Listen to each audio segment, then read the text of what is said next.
So Robot Eunice alikuwa katika umbo la binadamu, lakini la pili pia Robot Eunice alikuwa ni AI powered. Lakini pia ukienda kwenye level za kimataifa kuna robot anaitwa Ameka, very advanced. Kuna robot anaitwa Sophia, very advanced. Kuna robot anaitwa Optimus, very advanced. Kwa maana unaweza kupiga nao story yani hapo, mambo vipi? And so forth. Na yani mnapiga story kama vile anaongea na binadamu mwenzangu hapa. So robot ambazo zipo katika umbo la kibinadamu na ziko AI powered, haziko programmed. Kwa maana AI powered tutaelezea vizuri how AI powered means. Zinaitwa humanoid. Ziko katika umbo la kike zinaitwa gynoid, ziko katika umbo la kiume zinaitwa android. So android ni robot kwenye umbo la kiume ambayo iko powered katika umbo la mwanadamu, jinsia ya kiume ambayo iko powered na AI. Gynoid ni robot ambayo ipo katika umbo la binadamu, jinsia ya kike ambayo ni AI powered. Are we good there? Yes. So ndio kutana na robot unasema this is gynoid, this is android, this is humanoid. So you can go all the angles. And there is cyborg here. What is cyborg? Anybody with idea here? Okay, let's go. Brother, umesha mkono uko jikuna. Okay. Cyborg tunasema cyborg ni kiumbe hai chochote. Robot sio kiumbe hai. Humanoid sio kiumbe hai. Sio kiumbe hai. But cyborg ni kiumbe hai chochote.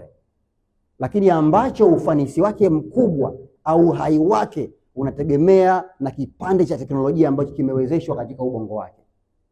So, kama ufanisi wako mkubwa ama uhai wako mkubwa unategemea na teknolojia ambayo imechumuka katika ubongo wako, then you are cyborg. And by the way, we have started to see some cyborg, really cyborg in life. Sasa tunao cyborgs ambao duniani wameanza kuja. Tunaweza kuona katika movies za cyborg. Lakini leo we have some real cyborgs. Mfano hai wa cyborgs ni kwenye kampuni ya Elon Musk ya Neuralink. Kwa wagonjwa wenye kiharusi, kwa wagonjwa ambao wenye kupooza, watu wenye kupoteza kumbukumbu. Leo what is happening, wanapandikizwa Neuralink, wanafanya plantation ya Neuralink kwenye kifaa cha Neuralink kwenye nini? Kwenye ubongo wao, na mwisho wa siku hawa watu wanaweza kukumbuka, wanaweza kutembea na pia wanaweza communicate na kompyuta kwa macho tu. Na wako wagonjwa kadhaa wameshafanywa majaribio na they are doing fine. So wale watu ule ufanisi walionao ni kutokana na teknolojia ambayo imekuwa embedded kwenye ubongo wao. Then that's we call a cyborg. Na kuna possibility AI inapoelekea huenda binadamu hawezi ku-copy with the pace, tunaweza tukaamua kujipower. Tunaweza tukaamua kuweza kujipower, but tuweze kuwa competitive. Na tukijipower, that is happening, we become cyborgs. So that's the meaning of cyborg. Ni kiumbe hai, inaweza kumpower mbwa, inaweza kumpower paka, lakini as long as ni kiumbe hai, then kimekuwa powered na AI, so survival yake au efficiency yake inatokana na iko za cyborg. And finally is Terminator. What is Terminator? In a very simple language tunasema Terminator ni dhana ya kisayansi ya kufikirika isiyokuwa halisi. So up to date we have no species that is Terminator. Wanasayansi bado hawajafigure out kiumbe kinachoitwa Terminator na tuko nacho kiumbe cha Terminator. So it was just an idea ambayo wanasayansi waliportray, huenda kuna siku tukawa na kiumbe chenye this kind of power. So that up to date that is just a theory, is not something concrete you can touch. So nitaka niondoe his conception. So in a day una meet na hivi vitu, nothing, none of this is AI. Katika hivi vitu vivini hakuna AI. Are we good there? Then let's go here now. Another misconceptions. One misconception ambayo pia tuko nayo kwenye maisha kila siku ni kwamba tunavyointeract na AI, baadhi ya watu wanaamini AI feels like humans. Kuna mtu mmoja aliniambia, Idris bwana, hebu naomba utengenezee AI. Unajua mimi sina mtu, sijaolewa, unajua niko mwenyewe tu, niko mpweke, hebu nitengenezee kwanza AI yangu ambayo nitakuwa inaniliwaza tangu mwenyewe usiku, napiga na story na niliwaza. That's good. And that is happening around the world. Kuna kesi ilitokea, kuna bwana mdogo alikufa. Nadhani si Charles wa Marekani, mama yake anaitwa Morgan. Sababu alikuwa ana chat na AI na mwisho wa siku ile AI ikaja ikamdanganya, akamwambia nitakuja kwenu and so forth. Alafu haikuja. Yule dogo alikuwa ni mdogo, akapata depression. Mwisho siku akafa. Ilikuwa ni kesi kubwa sana. Mpaka ile kampuni ndio Character.ai ilishtakiwa. So watu wana develop intimacy with AI today. Kuna baadhi ya watu wanaamini AI ina hisia, AI ina mihemko. The truth of the matter is AI can understand you, but AI cannot feel. Like AI does not have emotions. AI haina hisia na haina mihemko, because kuwa na hisia na jambo ni kuguswa, know what it's like. So AI inachokifanya, kuna kitu kinaitwa tokenization. Tokenization is a prediction ya kuunderstand kwamba if you have achieved something, iko congratulation or iko happiness, but if you went through bad, iko to sadness. So kaambia okay, nimepita kwenye interview, leo nimeuza sana, then kaambia wow, congratulations, you are fantastic and so forth. So it understands, because ina understand, ina predict kwamba hii flow inabidi iwe na flow hii hapa. So it does not feel and does not have emotions, but it understands what you are sharing with it. So never make such a mistake. Even though how much AI feels like human or becomes more human, AI is not human. Hata kama AI inafanana na binadamu, unaona inaendana AI, lakini kama binadamu, AI sio binadamu. That's the point to put into consideration. Sababu leo hii disaster inaendelea kuwa kubwa, watu wanatengeneza hizo intimacy relationship na AI and so forth, wakizani kwamba it understand me. AI nilijua sana, kuna movie moja inaitwa Her. Nimeiona ile movie, yule jamaa mpaka aliachana na mke wake akaamua kutengeneza, naamini hiyo intimacy relationship na robot moja inaitwa Samantha. Wanapiga story muda wote, wanacheka, and that movie is crazy. If you get time, inaitwa Her, go and check that movie. So lakini that's a mistake, because humans are humans. Lakini number 2 is AI will take all our jobs, and this is a talk of town tunasema. Hiyo ni very trending topic kwamba AI itachukua ajira za watu, itachukua ajira zote. Sasa hapa naomba nimuulize brother hapa. Brother, unadhani ni kweli AI itachukua ajira za watu? Yes, kwa hivyo atusaidie pale kwanza. Will AI one day takes all of our job? Okay. Sio rahisi. Asante sana brother. Kuna madam pale nyuma pale. Hebu ngoja view yake anasemaje kwanza. Unadhani madam AI inaweza kuchukua kazi zote? Yes madam.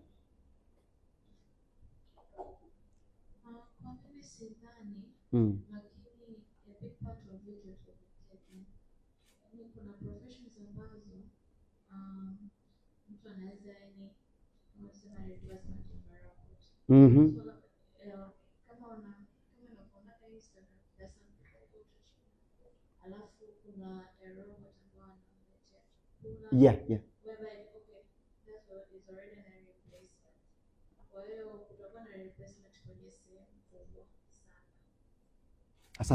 Asante sana. So hiyo inasema nini? Hiyo inasema kwanza just relax. Pia inasema that is the truth. Unapata 2 answer. One answer is just relax.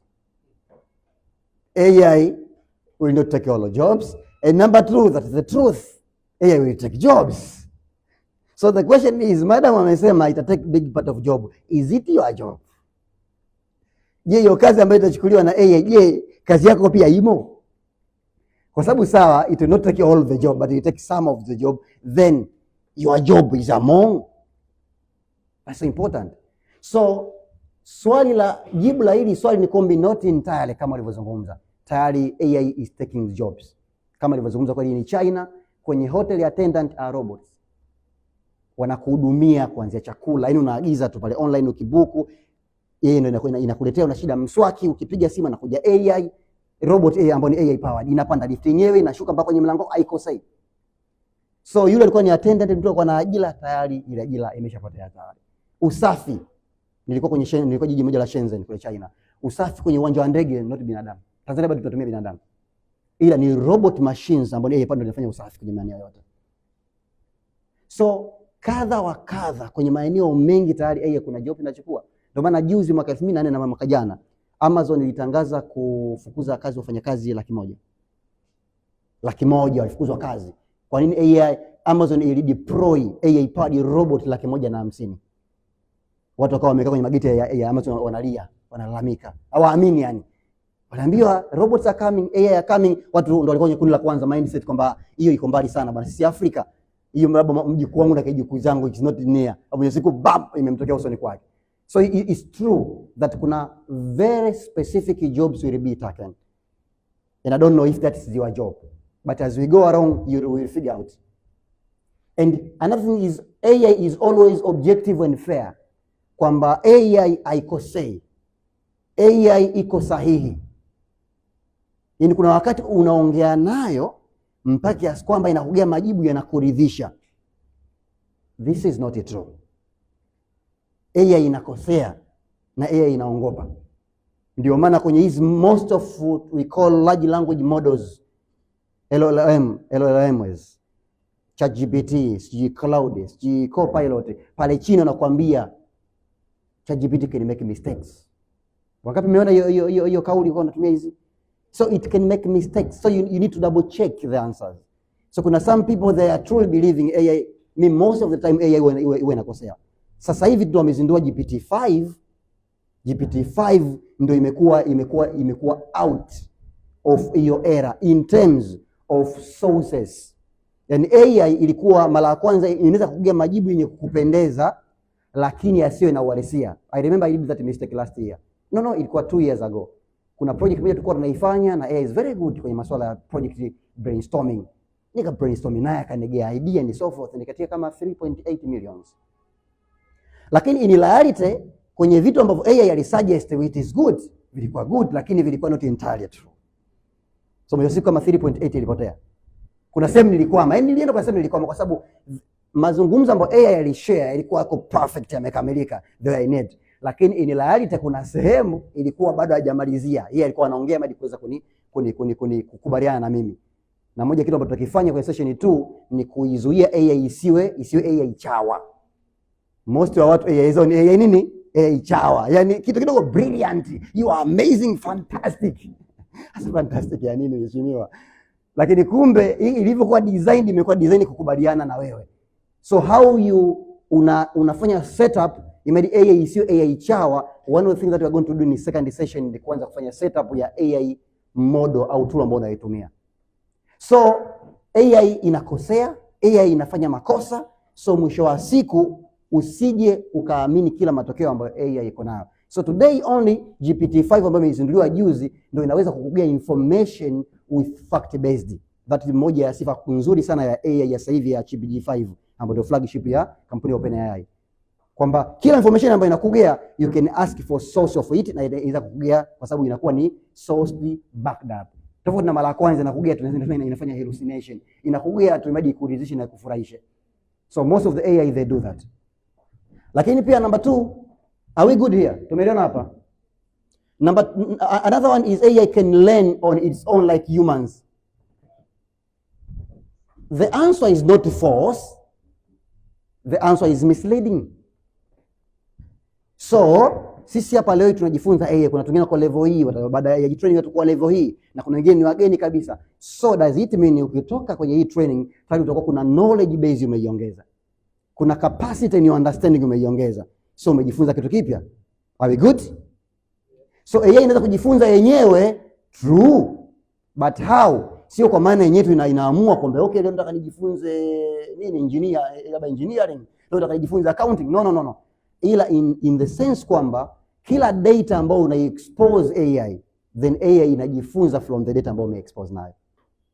So mpaka uexpose na data. So kama uexpose na data haiwezi kujifunza. So sisi unaweza kama kujifunza kitu fulani, lakini AI mpaka wewe unapoexpose na data fulani ndio unaitrain na hiyo data, then ina understand kwamba hii data fulani kuna kitu hiki, kuna kitu hiki. So kwamba entirely inajifunza yenyewe on its own na moja jifunze kitu gani? Not true. But it's true in a learning terms kama ukiexpose na certain type of data. Are we good there?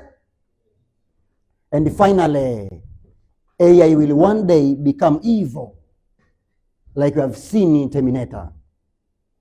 Kwamba kuna siku moja itafika AI itadhuru ulimwengu. AI itafanya mabaya, AI itakuwa ni AI ovu. Na hii ukienda kwenye training ya AI ethics ni moja ya sehemu ambayo huwa tunagombana sana, especially kwenye regulations. Kwenye AI regulations kwa maana ya kwamba kuna siku AI inaweza kuja kudhuru ulimwengu? Kuna vitu kadhaa vimeonekana tayari ambavyo vilitokea kwenye kampuni moja inaitwa nadhani ni Cloud Anthropic. Moja ya report ambayo ilitokea kwao ilionekana kwamba AI it was trying to escape from the control. Nikisema AI is trying to escape from control, maana kama AI inataka ijisimamie yenyewe, isimamiwe na wanadamu. And this what happened. Kipindi ambapo AI, kampuni ya Cloud Anthropic walikuwa wanataka kubadilisha version. Kwa mfano juzi kwenye ChatGPT tulikuwa na GPT-4o na wakazindua GPT-5 version mpya. So this is an example. Ilivyokuwa inasikia taarifa, kwa sababu ina access web, kwamba kuna version mpya inakuja, kitu gani ilikifanya? Cha kwanza ilikifanya, ikakopi kodi zake kwenye faili lingine.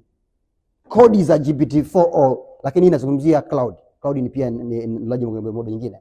Ikajikopi ili mradi hata kama huku ikiwa update hiyo nyingine inaweza yenyewe kujizalisha. And number 2, ikatuma message, ikafanya tafiti kwenye ile tunasema AI expert wao team, ikaweza kwenye email yake, sababu inaweza kuaccess email yake, ikaweza kutafuta kitu kinaitwa mahusiano, message ambazo zina mahusiano affair kati ya yule director masuala AI na moja ya mfanyakazi, ili iweze kutengeneza scandal.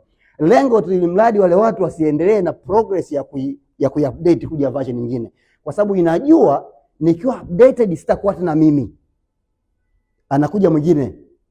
Tunasema moja ya sifa ya intelligent being inaitwa ni preservation. Kumake sure kwamba to achieve the goal one must exist to achieve the goal, kwamba ili mradi uweze kufanikisha lengo lazima mmoja awe hai.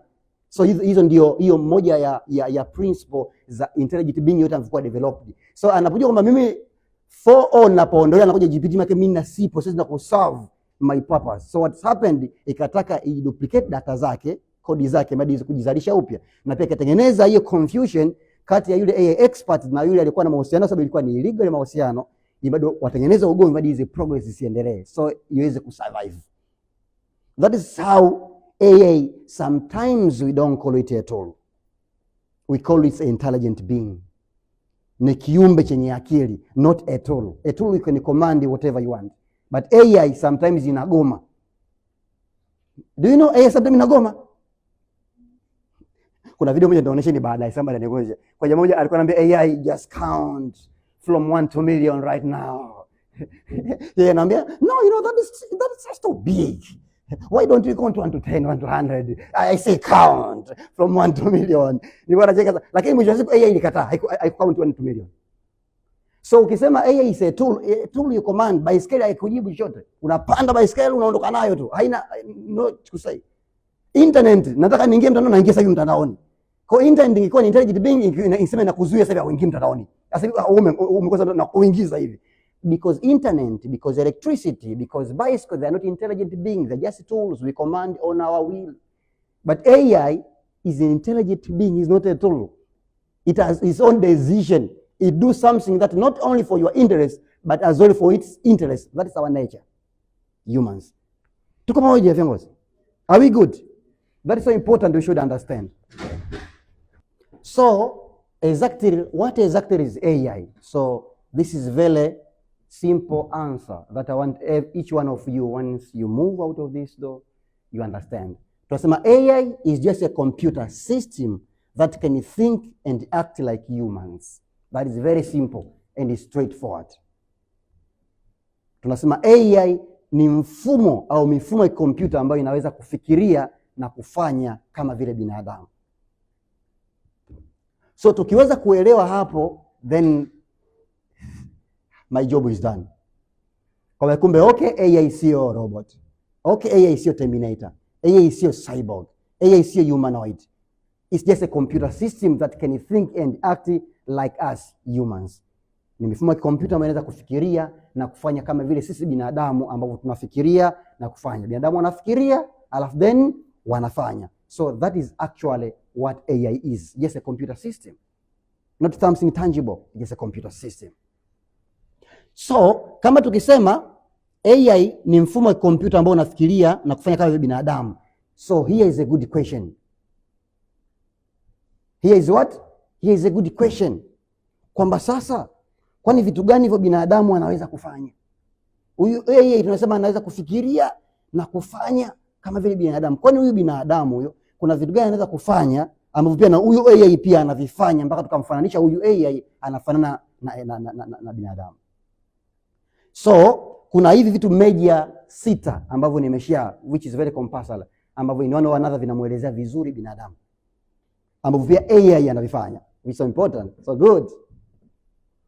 In a very simple language we call them AI capabilities. Hizo ni capabilities za AI ambazo sasa hivi tayari ameshazi achieve. So ya kwanza nikianza pale, U is ability to learn new things. Ni uwezo wa kujifunza mambo mapya. Up to day as we speak, AI inaweza kujifunza mambo mapya kupitia field inaitwa machine learning na deep learning. So kama si ambavyo leo tunajifunza mambo mapya, so tomorrow you have PhD, tomorrow you have masters, you have diplomas, today you have this skill, tomorrow you have that skill, and that skill you develop in the term of knowledge, as well as AI can do that, can learn new stuff and can get better and can get wiser and smarter over time. Kupitia field inaitwa machine learning and deep learning. Kitu cha pili ni movement, moving, walking, running. Now AI can walk and can run like us humans kupitia field inaitwa robotics. So field ya robotics ndio ambayo inamwezesha AI kuweza kutembea na kukimbia fluidly through the environment. Lakini pia field nyingine ambayo AI anaweza, tunasema ni reading and writing. Moja ya superpower binadamu ni ability to read and write. Ni uwezo wa kusoma na kuandika. Na inakuwa proven very simple ukiwa na chat na ChatGPT ama any large language model, wewe what you start una type, unaandika, una send. Na pia yeye what this anasoma ulichokiandika, ana read, alafu pia anaandika na kuanswer back. Hii field inaitwa natural language processing. Natural language processing ndio field ambayo tunamtrain AI aweze kusoma na kuandika. So that's capability of AI as well. And number 4 is listening and speaking. Listening and speaking. AI inaweza kuzungumza na kusikiliza. Hata tutapata muda wa kufanya demo. Ukiwa unatumia ChatGPT kwenye mobile app au mobile version, ukiwa unatumia Gemini, you can speak with it and it can answer you back with no problem in real time. So AI inaweza kuzungumza na kusikiliza. Unaongea na kusikiliza, alafu inakujibu with relevance. So that is also capability of AI. And number 5 is memorizing, memory. AI can remember kama vile binadamu.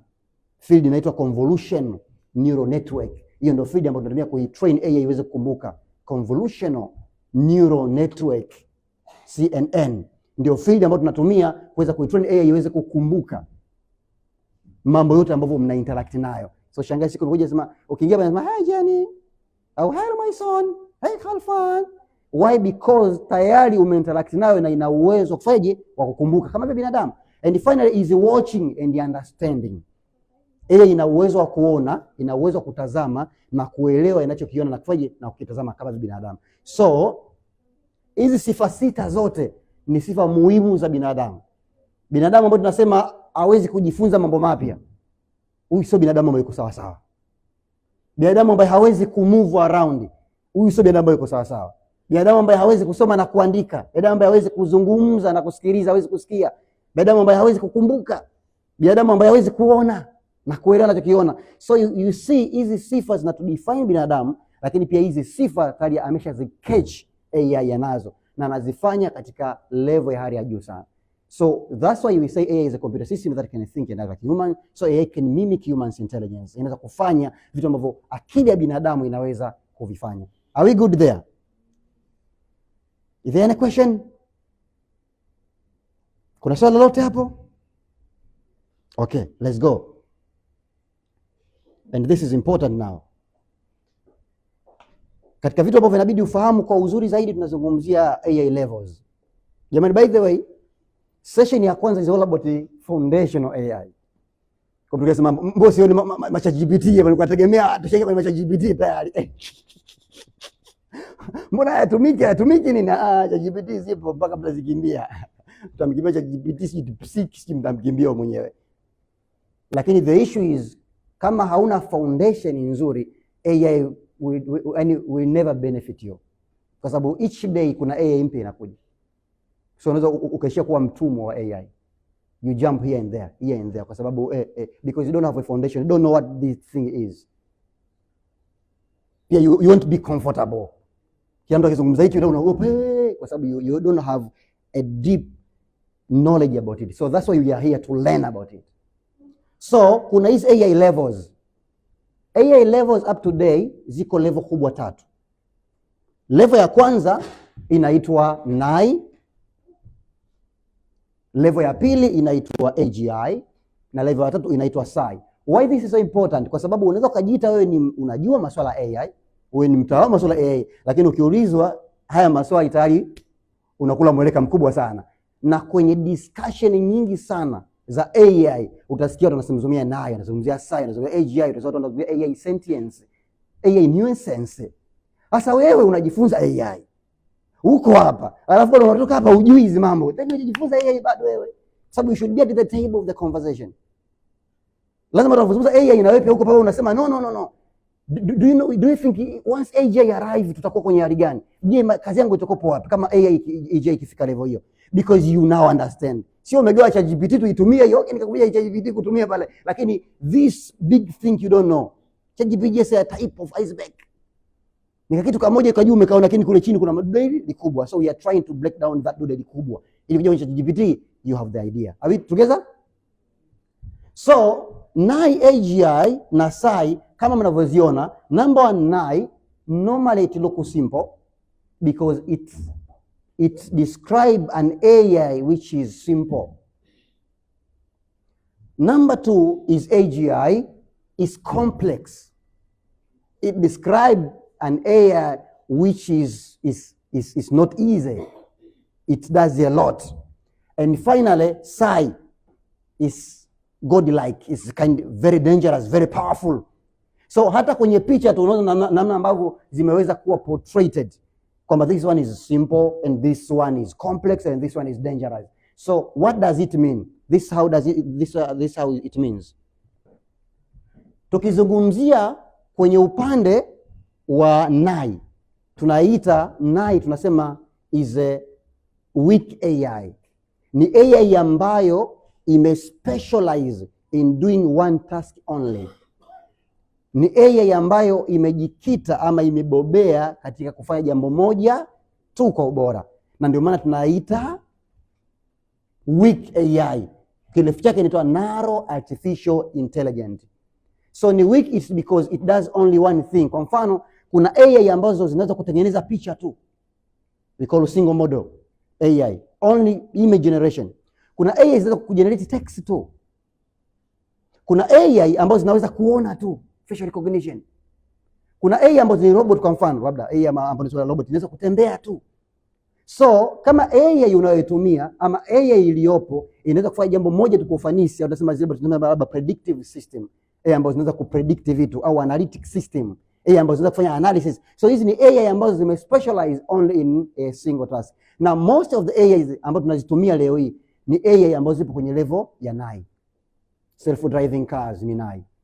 AI ambazo zipo kwenye surveillance, kufanya nini? Kuchukua matukio. Kule China ukifika kila sehemu kuna makamera yanafanya facial recognition, ndio maana huwezi kuiba, huwezi kujificha.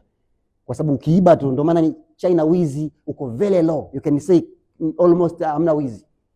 Yaani kesi kubwa China ni 2 tu. Kesi ya kwanza China ni wizi kubwa. Kesi ya pili kupigana. Yaani China wewe mgeni ukipigana, ni sikio hiyo ni yule traffic anakuambia rudi kwenu na visa hapo hapa. Kwa unarudi kwenu. Ile unapigana. China huwezi kuta ugomvi. The same goes kwenye upande wa wizi. Huwezi kuta mtu anakuibia kitoko nenda rudi. Kwa sababu kuna kamera kila sehemu. Ukiiba tu kamera zikudaka uso wako zinafanya facial recognition, taarifa mjomba wake, ushangazi yake, ukasomea shule hapa, babu yake yuko hapa, nyumba yao hii hapa. Unajificha wapi madam Jennifer? Eti meza matungula. Unajificha wapi? Sisi tunajua mpaka bibi yako na shangazi yako. Tena sema na juzi babake amefariki huyo. Jinsi ambavyo inakufahamu vizuri. So hizo ambazo zinaweza kufanya that specific task only ndio ambazo tunaziita NAI. Lakini kwa mfano tunazungumzia, kwa mfano kama wewe una mgahawa, tunazungumzia kwa mfano a specialist worker, ni yule mbobezi, labda daktari wa jino, daktari wa mifupa.